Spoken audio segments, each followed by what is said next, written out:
السلام علیکم۔ میں ڈاکٹر سلیم شریف آپ کی خدمت میں حاضر ہوں۔ آج ایک افسوسناک خبر ملی کہ مشہور اداکار عمر شریف کا انتقال ہو گیا۔ جتنا بھی افسوس کیا جائے کم ہے۔ شریف انسان تھے، سنا ہے کافی لوگوں کی مدد بھی کرتے تھے، اور اپنے فن میں تو ان کا کوئی ثانی نہیں تھا، اور ان کی بڑی خدمات ہیں ملک کے لیے، اور ہم ان کو دیکھتے ہوئے بڑے بھی ہوئے، اور ان کا گیپ کوئی پورا نہیں کر سکتا جو انہوں نے گیپ چھوڑا ہے۔ یہاں پہ ایک آدھ چیز جو میں جس وجہ سے آج میں حاضر ہوا ہوں، وہ ان کی بیماری کے سلسلے میں۔ زیادہ انفارمیشن تو مجھے نہیں ہے کہ ان کی کیا ایکچوئل پرابلم تھی، لیکن جتنا میڈیا کے تھرو پتہ چلا وہ یہ کہ ان کا ایک ویلو جس کو میٹر ویلو کہتے ہیں وہ لیکیج تھا، اور ہارٹ فنکشن ان کا کافی خراب تھا، جس کی وجہ سے وہ کنجسٹیو ہارٹ فیلئر میں گئے، اور ان کو پھر اسی لیے امریکہ بھیجا جا رہا تھا تاکہ وہاں پہ ان کی سرجری کی جائے۔ میں ایک انٹینسوسٹ اور کارڈیالوجسٹ ہوں، اور اس طرح کے بہت سارے پیشنٹس میں نے دیکھے ہیں۔ میری پرائمریلی پریکٹس کینیڈا میں ہے، اور آج کل میں پاکستان وزٹ پہ آیا ہوا تھا۔ افسوس کا مقام یہ ہے کہ اس طرح کی کمپلیکیٹڈ سرجریز، کمپلیکیٹڈ ڈیزیزز کہہ لیں، جن میں مشکل سرجریز ہوتی ہیں، وہ پاکستان میں کیوں نہیں ہو سکتی۔ یہاں پہ ہمارے پاس ایک سے ایک اچھے سرجن موجود ہیں۔ میں ذاتی طور پہ بھی جانتا ہوں بہت سارے اچھے سرجنس کو جو کہ مختلف کمپلیکیٹڈ کارڈیک سرجریز کر سکتے ہیں۔ The problem here is post surgery management, جس کے اوپر یہاں پہ اتنا زیادہ ورک نہیں ہوا ہے انفارچونیٹلی، کیونکہ اتنا زیادہ کانسیپٹ ہی نہیں ہے اس بات کا کہ آفٹر ہارٹ سرجری پیشنٹ کی مینجمنٹ کیسے ہونی چاہیے اور کیا کیا فیسلٹیز چاہیے اس کے لیے۔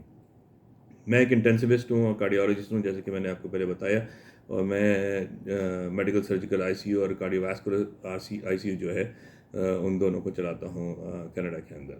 ہمارے پاس بہت بڑا کارڈیالوجی کا پروگرام ہے، مختلف کارڈیک سرجریز ہوتی ہیں۔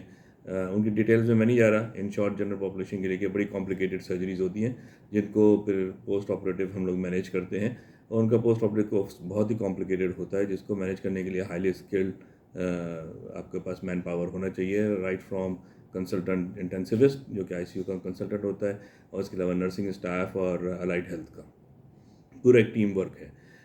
صرف یہی نہیں، اس کے علاوہ آپ کو ایکوپمنٹس بھی بہت سارے چاہیے ہوتے ہیں مختلف قسم کے، جن کے ذریعے آپ بڑے کمپلیکیٹڈ کیسز کو آپ مینیج کر سکتے ہیں اور ان کی جان بچا سکتے ہیں۔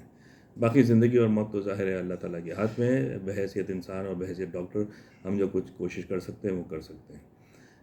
جہاں تک عمر شریف کا بیماری کا تعلق ہے، اس طرح کے کافی کیسز میں نے دیکھے ہیں اور ان کو مینیج کیا ہے سرجریز کے بعد۔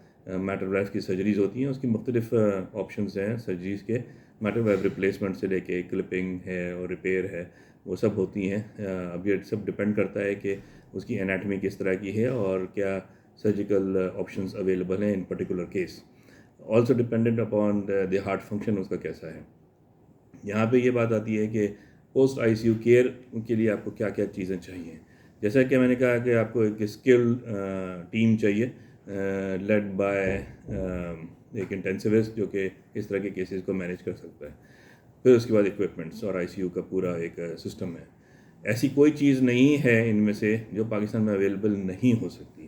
ہمارے پاس کافی بڑے کارڈیک سینٹرز موجود ہیں، کراچی میں خاص طور پہ، ایون لاہور کے اندر اور اسلام آباد کے اندر۔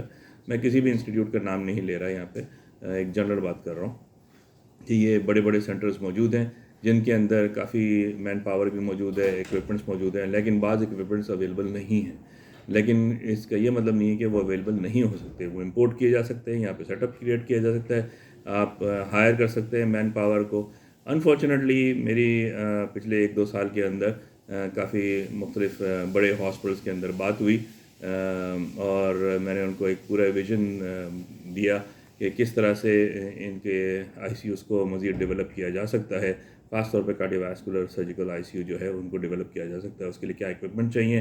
اپنی خدمات بھی میں نے پیش کی، لیکن انفارچونیٹلی پاکستان میں پتہ نہیں کیا سسٹم ہے کہ وہ نئے آئیڈیاز کو ایکسیپٹ کرنے میں کافی ریزسٹنس ہوتی ہے۔ یہی میں نے بیسیکلی دیکھا ہے کہ یہاں پہ ایکسیپٹنس نہیں ہے کچھ لوگ تو نئے آئیڈیاز کو بائی آؤٹ ہی نہیں کر پاتے، اور کچھ لوگ چاہتے ہی نہیں ہیں کہ یہاں پہ کوئی ایڈوانسمنٹ ہو. اب اس میں تو مینلی پھر حکومت کا اور انسٹیٹیوٹس کے جو ہائرارکی ہے ان کا رول آتا ہے کہ وہ کس طرح سے اپنے انسٹیٹیوٹس کو آگے لے جانا چاہتے ہیں. اب جیسے فار ایگزامپل میں نے بتایا کہ عمر شریف کا میں صرف ایک کیس کا حوالہ اس لیے دے رہا ہوں کیونکہ یہ ایک کیس نہیں ہے، اس طرح کے بے شمار کیسز ہیں جو پاکستان کے اندر ہیں، اور میں یہ کہتا ہوں کہ بہت سارے ان میں سے پریونٹیبل ڈیتھس ہیں جن کو پراپر علاج کے ذریعے ان کی آپ جان بچا سکتے ہیں. اور انفارچونیٹلی چونکہ پراپر علاج نہیں ہو پاتا تو وہ زندہ نہیں رہتے اور گزر جاتے ہیں. اور جتنی بھی زندگی ہوتی ہے اس میں کافی تکلیف دہ زندگی ہوتی ہے وہ، کہ نہ تو بندہ سانس لے سکتا ہے ڈھنگ سے، نہ چل پھر سکتا ہے، بیڈ ریڈن ہو جاتا ہے، اس کے بڑے پرابلمس ہوتے ہیں. اور پھر گھر والے ادھر ادھر دوسرے ہاسپٹلس میں دھکے کھاتے پھرتے ہیں، جو بھی ان کے ریسورسز ہوتے ہیں وہ ضائع ہو جاتے ہیں اور فائنینشیل کرائسس میں چلے جاتے ہیں، اور نتیجہ جو ہے وہ بالکل زیرو رہتا ہے. یعنی جو اپنے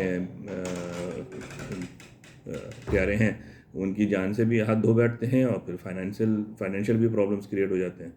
ان ساری چیزوں کو اوائڈ کیا جا سکتا ہے، ان میں سے کوئی ایسی چیز نہیں ہے جو ٹھیک نہیں ہو سکتی.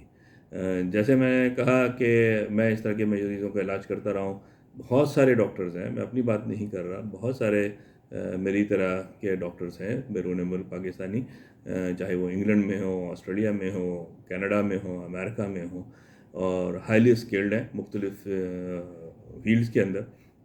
لیکن جب ان میں سے کوئی بھی آنے کی کوشش کرتا ہے اور یہاں پہ آ کے سیٹل ہونے کی کوشش کرتا ہے تو اس کو ڈسکریج کیا جاتا ہے، بھگا دیا جاتا ہے.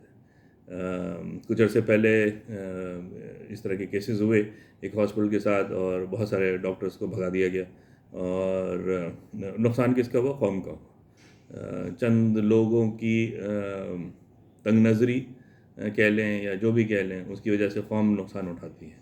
اور آپ یہ دیکھیں کہ یہاں پہ یہ بول رہے ہیں جی ڈاکٹر تو بہت کماتے ہیں.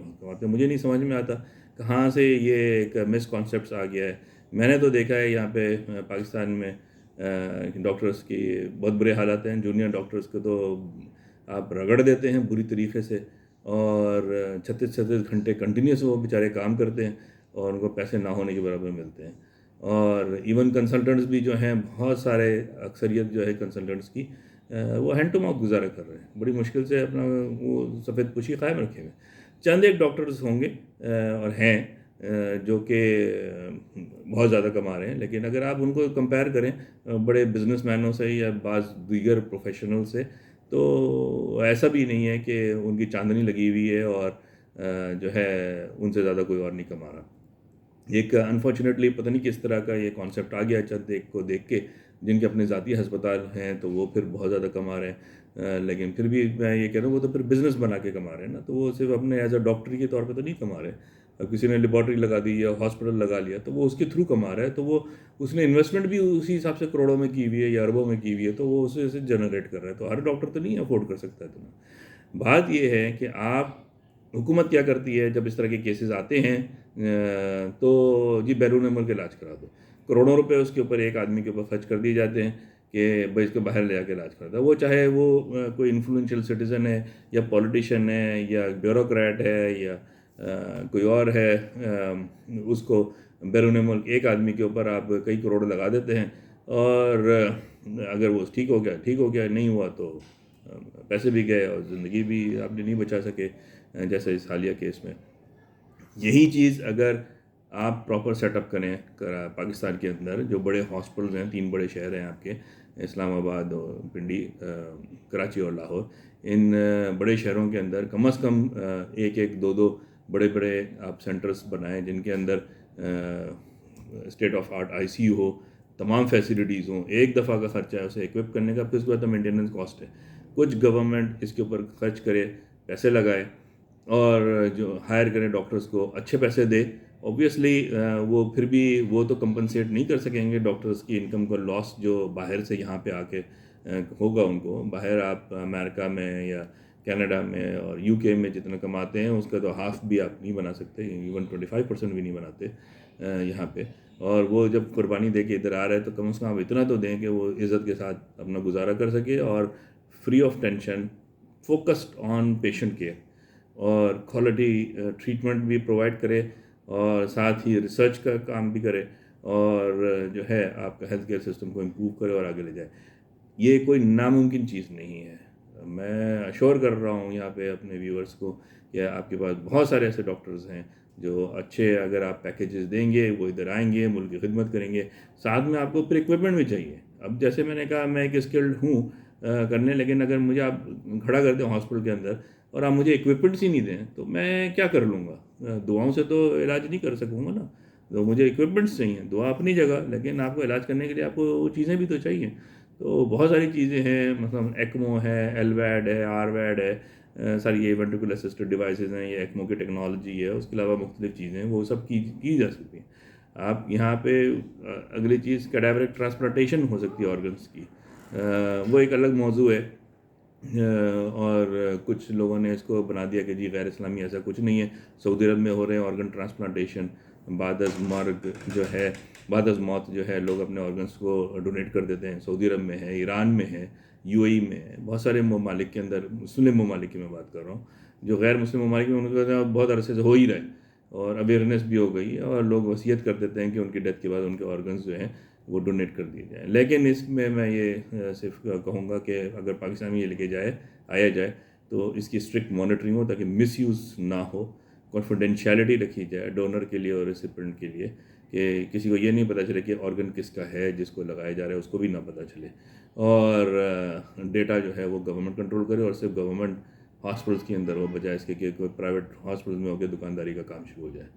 تو یہ میں چیز یہاں پہ کہنا چاہ رہا تھا۔ اس چیز کے اوپر ارباب اختیار کو غور کرنا چاہیے کہ پاکستان کے اندر کرٹیکل کیئر اور ٹراما سینٹر اور اس طرح کی جو چیزیں ہیں اس کو اپ گریڈ کیا جائے۔ کووڈ کے اندر جیسے ہم نے دیکھا ہے کہ لاک ڈاؤن ہو گئے بہت ساری کنٹریز میں، تو آپ ٹریول ہی نہیں کر سکتے تھے۔ امریکہ ہے، کینیڈا ہے، یو کے، آسٹریلیا وغیرہ، ٹریول کے اوپر پابندی ہو گئی۔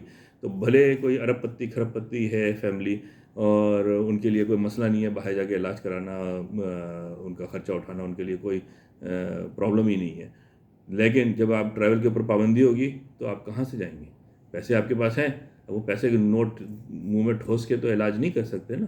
تو آپ اپنے ہی ملک کے اندر آپ کیوں نہیں یہاں پہ ڈیولپ کر سکتے؟ اور یہی میرا پوائنٹ ہے کہ بجائے اس کے کہ باہر کے ملکوں کے اوپر آپ ڈپینڈ کریں اور وہاں پہ پیسے ضائع کریں، اپنے ملک کے اندر ڈیولپ کریں سسٹم کو، اور یہیں پہ سب کچھ ہو سکتا ہے۔ ایسی کوئی چیز نہیں ہے جو پاکستان میں نہ ہو سکے۔ جو ہم امریکہ میں یا کینیڈا میں، آسٹریلیا، انگلینڈ وغیرہ میں علاج کرتے ہیں، وہی علاج، اسی اسٹینڈرڈ کا علاج یہاں پہ بھی ہو سکتا ہے۔